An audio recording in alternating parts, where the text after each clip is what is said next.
नमस्कार, मैं वंदना आज एक और बहुत खूबसूरत कहानी के साथ शुरुआत करते हैं। और आज की कहानी से जो मोटिवेशन लेने की चीज़ है वो है डिप्रेशन। आपकी और हमारी लाइफ में लगभग सभी सोचते हैं अरे हम डिप्रेशन में हो गए हैं, लेकिन डिप्रेशन क्या सचमुच में है? तो चलिए आज की कहानी से ढूंढते हैं। एक व्यक्ति जो 50 प्लस के हो चुके थे, काफ़ी ज़्यादा परेशान थे। उनकी पत्नी ने एक काउंसलर से अपॉइंटमेंट ली जो ज्योतिषी भी थे।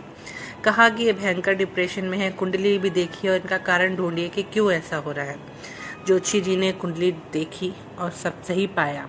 अब उन्होंने काउंसलिंग शुरू की, फिर उन्होंने कुछ पर्सनल बातें पूछी उनसे, उनकी पत्नी को बाहर भेज दिया। सज्जन बोले मैं बहुत परेशान हूँ, चिंताओं से दब गया हूँ, नौकरी का प्रेशर है, बच्चों की एजुकेशन, जॉब की टेंशन, घर का लोन, कार का लोन, कुछ मन ही नहीं करता। दुनिया मुझे तोप समझती है, लेकिन मेरे पास एक कारतूस जितना भी सामान नहीं है। मैं सच में डिप्रेशन में हूँ। उन्होंने अपने जीवन की सारी किताब जो है खोल के रख दी। विद्वान काउंसलर ने कुछ सोचा, फिर बोले आप 10वीं कक्षा में कौन सी क्लास में पढ़ते थे? 10वीं कक्षा में कौन से स्कूल में पढ़ते थे? सज्जन ने उन्हें बताया अपने स्कूल का नाम। उन्होंने कहा आपको एक काम करना होगा, आप अपने स्कूल में जाइए और 10वीं कक्षा में आपके जितने भी सहपाठी थे उन सभी के बारे में जानकारी एकत्रित करके लाइए और 1 माह बाद आप मुझे मिलना उन सब की जानकारी के साथ। सज्जन गए, उन्होंने 4 रजिस्टरों में से 200 नाम ढूंढे, महीने भर दिन रात घूमे उन लोगों के पीछे और उन्हें कुल मिला के 120 सहपाठियों के बारे में ही जानकारी मिली। उसमें से 20% लोग तो मर चुके थे, 7% लड़कियां विधवा हो चुकी थी, 13% तलाकशुदा थी या सेपरेटेड रहती थी, 15% नशेड़ची आदमी निकले, 20% का पता ही नहीं था वो अब कहाँ हैं, 5% इतने गरीब निकले कि पूछो मत और 5% इतने अमीर के पूछो मत। कुछ कैंसरग्रस्त हो गए थे, 6 से 7% लोगों को लकवा, डायबिटीज़, अस्थमा और दिल के रोगी निकले, 3 से 4% लोगों के एक्सीडेंट में हाथ पांव या रीढ़ की हड्डी की वजह से वो बिस्तर पे थे, 2 से 3% लोगों के बच्चे पागल थे, निकम्मे थे या जेल में थे। एक 50 की उम्र में सेटल हुआ, तब शादी करना चाहता था, और एक 50 की उम्र में अब तीसरी शादी की फिराक में था।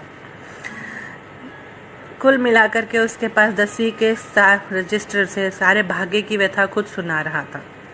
काउंसलर ने पूछा बताओ डिप्रेशन कैसा है? सज्जन को समझ आ गया कि उसे कोई बीमारी नहीं है, वो भूखा नहीं है, वो मर नहीं रहा है, दिमाग एकदम सही है, कोर्ट कचहरी, पुलिस और अस्पताल के चक्कर नहीं लगाने पड़ रहे हैं, बीवी बच्चे बहुत अच्छे हैं, स्वस्थ हैं वो। और उसको रियलाइज़ हुआ कि दुनिया में वाकई बहुत दुख है और मैं बहुत सुखी और भाग्यशाली हूँ। 2 बात तय हुई आज की कि धीरू भाई अंबानी बने या ना बने। यदि हम भूख से नहीं मर रहे हैं, बीमार बिस्तर पर नहीं हैं, जेल में ज़िंदगी नहीं गुजारनी पड़ रही है, तो हमारा जीवन बहुत सुंदर है और उसके लिए हमें ऊपर वाले का हमेशा धन्यवाद करते रहना चाहिए। मोरल ऑफ द स्टोरी, क्या आपको भी लगता है कि आप डिप्रेशन में हैं?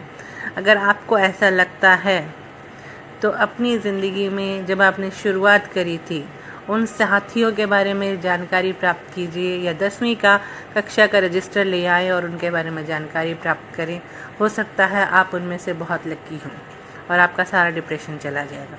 बहुत ही खूबसूरत कहानी मोटिवेशन देती हुई कि अपने से नीचे वालों को देख करके जिएं, ऊपर वाले तो बहुत कम हैं। हम लोगों के पास जितना है उतना 99% लोगों के पास नहीं है। तो इस खूबसूरत कहानी के साथ आज के लिए इतना ही। कल फिर मिलती हूँ एक और नई कहानी के साथ। तब तक नमस्कार।